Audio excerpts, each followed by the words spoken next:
Okie dokie, let's go for a walk. I'll take you to the center of Tequis. I feel much better about living in the open now. Part of my personal journey is I'm tired of hiding, tired of being careful about what I say, tired of... I just want to live openly. Yeah, I live in Tequisquiapan in the state of Queretaro in Mexico.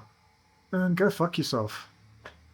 I want to organize conferences here, totally in the open. The Queretaro International Airport is 3 hours from Dallas-Fort Worth, and you're literally 30 to 40 minutes from my house. Fuck that, I'm living openly. Let's go for a walk at, what is the time?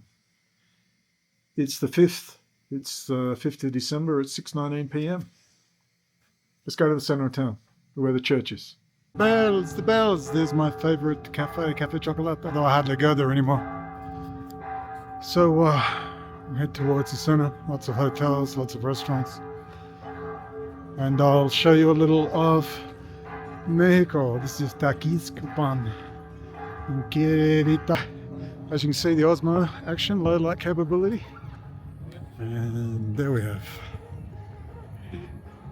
Churches are full, unlike the West, except in Poland, where they're nearly always full. In Poland.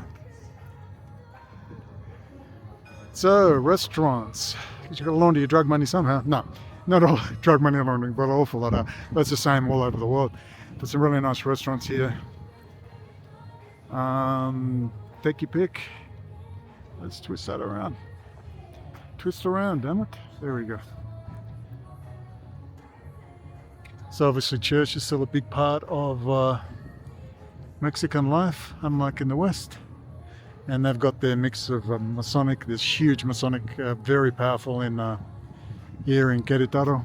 If you know the history of Christos Rey, Christ is King, the Masons came in and started licensing and infiltrating the church.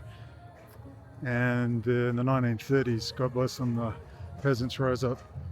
Christos Rey, look it up. There's a really strong tradition still in Mexico of resistance. Look, anywhere where you find such a heavy influence of church, a heavy influence of religion, you find the enemy. Also, the church hasn't helped. I mean, you know, we shouldn't need witches, covens, and alternative and new age. All of that stuff we do, whether it's kinesiology, massage, pressure points, acupuncture, psychotherapy, counseling, astrology, birth charts, natal charts, know thyself, should be done in the fucking church. Nuns and priests should be trained in this. Number one, the priests should be married, as they were in the original Orthodox Church before it was split off under the Augustinian order in the 11th century. They were agitating by the 9th century between them, saying, hey, well, Rome was center of the universe. We want to be bossed by a misinterpretation of thou art Peter, and upon this rock I shall build my church. No, thou art Peter, meaning you know I'm the Son of God, and on me being the Son of God, I should build my church. Not that Peter and the first successor to the Orthodox Church, not the Catholic Church, the Orthodox Church, they then agitated from the 9th century to the 11th until the split, the great schism. Here you go, they're saying a prayer. You see this all the time. You see them with great icons, and you don't have to be Catholic to appreciate this stuff, as I like being in Muslim countries where I could hear Allah Akbar, God is great. Mother Mary, full of grace, the Lord is with thee. You don't have to be religious to enjoy this. Tradition, it's called tradition. Tradition, it's very comforting. You don't have to believe in it, you don't have to whatever. It's the intent of the people, and the people are actually the soul of the church, not the bishops, not the Vatican. The people. And in every Mexican town, you're going to find the church right at the center of life. Every time.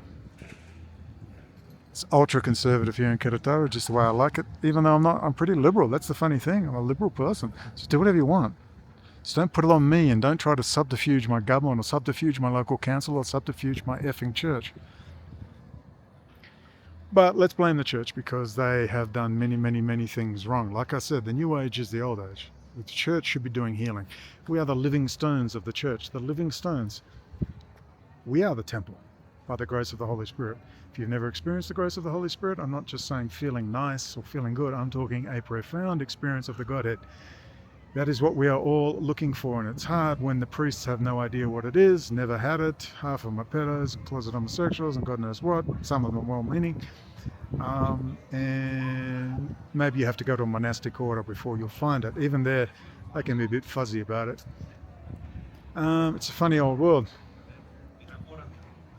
But anyway, that is ultimately it. We are the living stones. Everybody is going to experience directly the Godhead, probably sooner rather than later, and it'll be the last warning. That's how you'll know we're truly in the end times. The book of Joel in the Jewish Old Testament, where he said, young men will dream dreams, women will prophesy, meaning the Holy Spirit's going to incarnate on a mass scale. And Joe Rogan's ready to start his ayahuasca, LSD, healing stuff, and you're going to see that. You're going to see springing up of all kinds of what we tend to call the New Age, because the church hasn't prepared the people, so they go where they need to go. And they're going to go to this New Age stuff. Shame on the church. Don't blame church. It's your fault. So I say that after saving the world, we all spend the weekend saving the church, for those of you so inclined. What do you think? And I'm only half joking.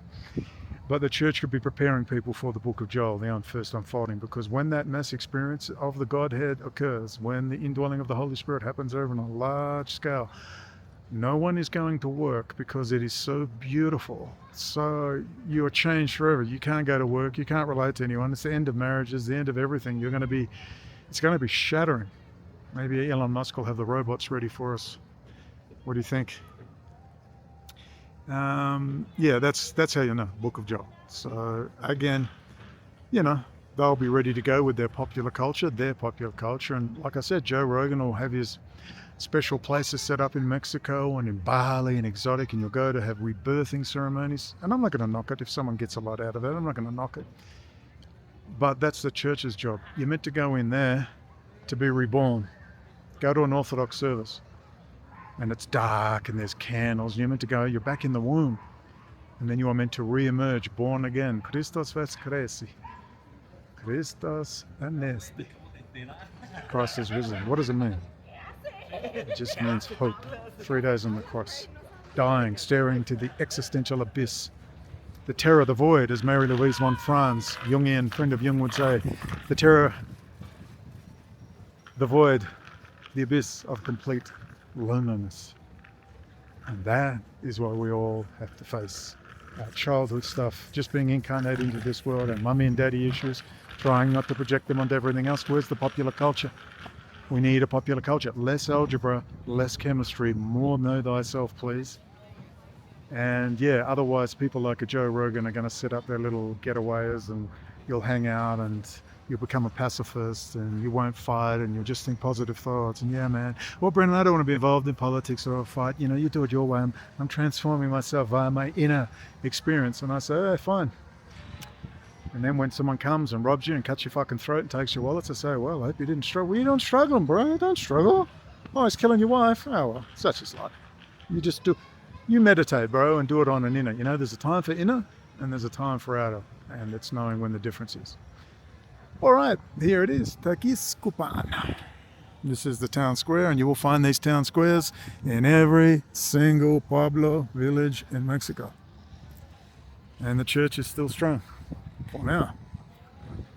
Until, of course, the state, the nanny state, the chief bruja, Claudia Scheinbaum, she with her black nail polish, she will offer you sustenance from the state. What's that movie where the guys in the young commissols, and they say, pray to God for candies from heaven, and they keep praying and nothing happens. And they go, now pray to Comrade Stalin for candies, and they hurl down candies from the upper floors of the young commissol class. It's pretty funny, but that's the state. That's the state. And they're venerating their icon, their saint. I'm not sure who the saint is. But there it is. I feel so much better just being out in the damned open and not hiding away. So, this is what I do. When I party, I go to a restaurant. I have papas fritas, usually a hamburger, sometimes a steak, and that's my party time. Spend a lot of money wasted, a lot of energy, but it's good. Maybe I might start doing a bit of traveling now I have my permanent visa. I can jump on some planes and do some traveling. Might even go down to Argentina, Patagonia, check out all the Jewish Israeli hackers down there. Have a word with a few people, check out our Presidente Mili and Chabad Lubavitch and all their friends there. Check them out, and we'll see how it goes. And Spanish-speaking world, the new empire. Yeah, Mexico is a pretty interesting place. It's not what you think, particularly when you're from Australia, and all you ever see is Sicario and TV and gun battles and murder and mayhem. Yeah, it's can be pretty nasty, but usually there's a reason. It's not very rarely innocent people just randomly slaughtered. All right, ladies and gents, I will show you more of my little town as time goes by. I'll show you my trip to Ixtapa with people. I went with a family, a few months ago, 3-4 months ago, 5 months ago, I made a video. And Mexico is definitely an interesting place. We're at 6,000 feet here, 1.8 kilometers high. It's cold. It's not cold. It's pretty mild, perfect for solar, because at 6,000 feet, even when it's cold, you get a lot of energy from solar because it's cool, number one, and you've got bright sunshine at 6,000 feet. So it's the perfect solar place. It's not raining in winter here. The rain comes more in the summer months.